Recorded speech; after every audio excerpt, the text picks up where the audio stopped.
make your library a welcoming and useful place for LGBTQ+ young adults. An introduction for all librarians and library staff at public and academic libraries. Hello, my name is Maggie. I'm a community college librarian in California. I'm a subject specialist for LGBT studies. I'm a former youth services librarian in public libraries, and I'm also a member of the LGBTQ+ community. As library workers in North America, we are big fans of the American Library Association's Library Bill of Rights.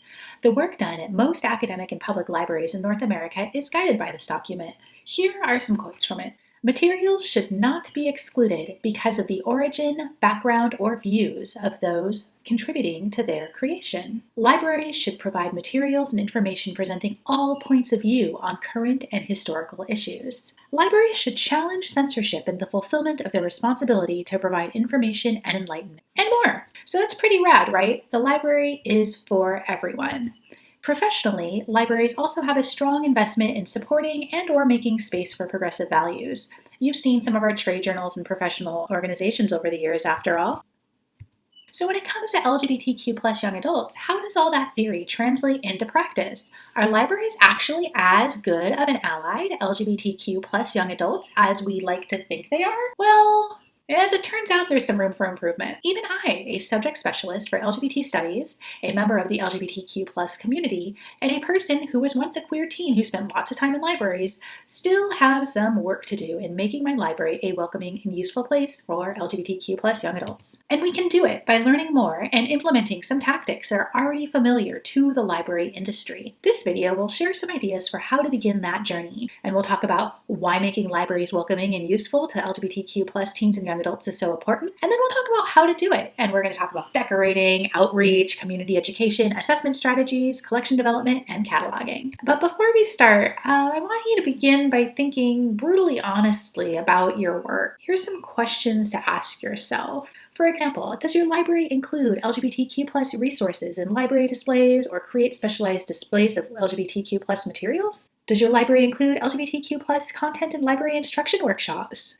Do policies and procedures for creating library accounts require a field for gender? What about preferred names? Do policies and procedures create barriers for people using library restrooms? Do you feel confident responding to questions on LGBTQ+ topics? And if not, what would you need in order to become more confident? And these all come from an essay by Rachel Wexelbaum, and it's linked at the end of this video. And I just want to know, try replacing LGBTQ+ in any of these questions with other identities. Think about race, class, nation, and experiment with assessing those as well. So with all of that in mind, you can start to see some of the ways that your library may not be meeting its LGBTQ+ users' needs. Even if you identify as an ally to LGBTQ+ teens and young adults, research shows that librarians unconsciously censor LGBTQ+ materials from their libraries. And LGBTQ students don't always feel comfortable in libraries. Hayes found that less than 30% of LGBTQ+ college students at a college campus felt completely comfortable at their college library, and over 60% had never even accessed materials there. Furthermore, a 2019 survey showed that college and university students felt that LGBTQ+ information at their college was non-existent or obscure. 28% described hostile verbal and nonverbal behaviors at college, and while 33% believed that they had information needs that were specific to their gender identity, 16% of respondents said they were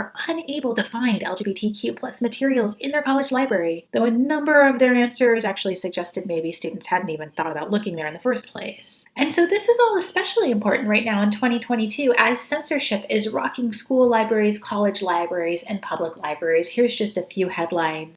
So you click on this video to learn how to make your library a welcoming and useful place for LGBTQ young adults. So let's start with welcoming. And so the first thing you really want to do to welcome people is to decorate. And part of the reason you decorate is to make your library a safe third space for LGBTQ+ young adults. Sure, today's young people have the internet and can probably find community and information there, but they also need to be aware that they are welcome in physical society. And that's your library, whether it's a K-12 library, a college library, or a public library. And so here's how the experts say we should do it. Signs and swag are important. We're talking about about bookmarks, the Library Bill of Rights publicly posted, signage like the one you see on the right in public spaces. Also book displays. We regularly make these in libraries, and LGBTQ plus titles should be included in just general book displays. Experts also recommend making all LGBTQ plus book displays because everybody benefits from these, not just LGBTQ people. Outreach is the next big one. Some of the outreach ideas for school and college libraries include making visits and dropping off materials to queer resource centers and LGBTQ studies classes, tabling at student resource fairs and including LGBT materials, doing a 5-minute cameo at your local Gay Straight Alliance or Queer Alliance meetings to promote the library's materials, and also including LGBTQ plus materials in your book talks. And you'll see that the outreach ideas for public libraries are very similar. Again, including LGBTQ plus materials in your book talks, just casually. Dropping off promotional materials at community spaces that serve the populations you're trying to reach. And if your library has meeting space, telling LGBTQ plus groups about it and showing them how to reserve it. Host a book club. Collaborate with a local organization to supply the people, and then the library will supply the books, snacks, and space. Easy. But with outreach,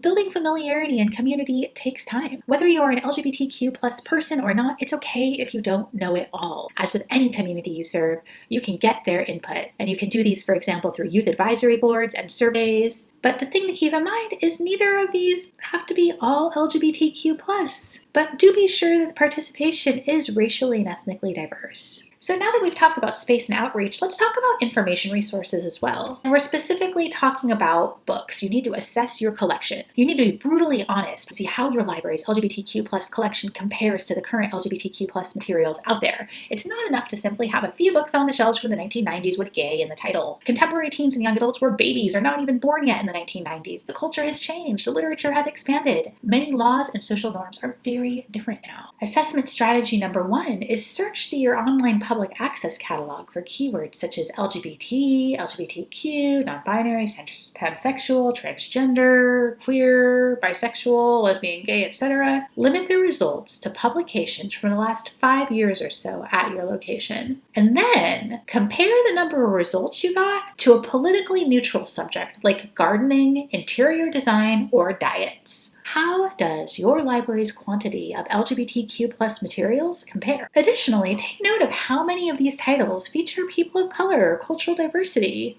Many libraries have a lot of work to do in this area. And assessment strategy number 2 is to check out the current book reviews in major LGBTQ book review sources and search your catalog for these titles. How many does your library have? Is it similar to, for example, the proportion of New York Times bestsellers your library has stocked? If not, you might have some work to do. In addition to looking at the known review sources, check out social media. I've included some hashtags below for LGBTQ plus literature to see what contemporary folks are reading and interested in. But once you assess your collection, it's time to go shopping. You can use the review sources I just mentioned to intentionally select and purchase LGBTQ plus materials. If your library is bureaucratic about spending in different subject categories, don't worry. LGBTQ plus materials can be purchased with the regular budget. After all, a trans memoir is still a memoir that can be purchased with the biography's budget. A gay travel guide is still a travel guide that can be bought with your travel geography budget. Teen fiction about a non-binary person is still teen fiction. The key here is to be intentional. Pierce Scary studied LGBTQ materials in library collections, then concluded that the development of a diverse LGBTQ collection seemed to have more to do with the librarian's commitment to building one and the community's decision to support the library than how much or how little funding the library received. This data shows that librarians must constantly reflect on their unintentional bias and work to have a good LGBTQ collection in their libraries. And finally, you want to make sure your content is discoverable. Part 1 of this is that some library users may prefer to not come out to librarians by, for example, asking for a queer book, so make sure that online modes of access to LGBTQ plus information are clear. Promote LGBTQ plus library ebooks and create and promote online pathfinders to trustworthy LGBTQ plus information. Decorate with posters and other swag advertising LGBTQ plus e-resources.